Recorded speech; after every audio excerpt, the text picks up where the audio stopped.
வணக்கம் மக்களே. Big pass தன்னோட இறுதி கட்டத்தை நெருக்கிட்டு இருக்கு. அதாவது இந்த வாரம் பாத்தீங்கன்னா செலிப்ரேஷன் ரவுண்டு ஒவ்வொருத்தரும் பழைய கண்டஸ்டன்ஸ் எல்லாமே உள்ள வந்துட்டு இருக்காங்க. அந்த மாதிரி வந்தவங்க ஒவ்வொருத்தரும் அவங்களோட ஒப்பீனியன் மற்றவங்களை பத்தி சொல்லிட்டு இருக்காங்க. இந்த ஒரு வாரத்தை விட்டா மறுபடியும் இவனை மறுபடியும் இறக்கவே முடியாதாங்கிறத தெரிஞ்சுக்கிட்ட இந்த சகினி குரூப்ஸ் என்ன பண்ணிட்டாங்க, வினோத்துக்கு எதிராக மறுபடியும் வாட்டர் மிலன் வச்சு காய் நகர்த்த ஆரம்பிச்சிட்டாங்க.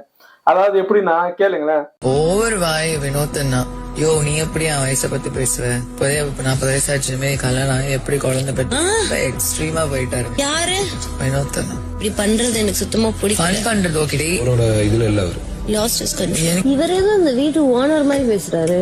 பெட்டி தூக்கு கிளம்பு.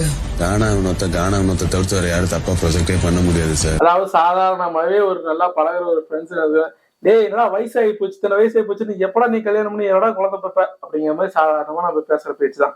அதாவது இதையே ஒருத்தருக்கு எதிராக காய் நகர்த்தணும்னா இப்படி 4 பேர் சேர்ந்து ஒரு பேக்ரவுண்ட் மியூசிக் எல்லாம் போட்டு பேசினா அவர் கெட்டவர் ஆயிடுவாரு. இதுதான் இப்ப இவங்க ப்ரொஜெக்ட் பண்றது.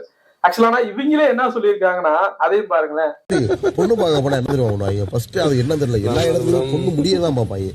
வெளில வரக்கூடாது, இனிமேல் உனக்கு முடியுதாங்கிறத முதல்ல பாக்கணும்.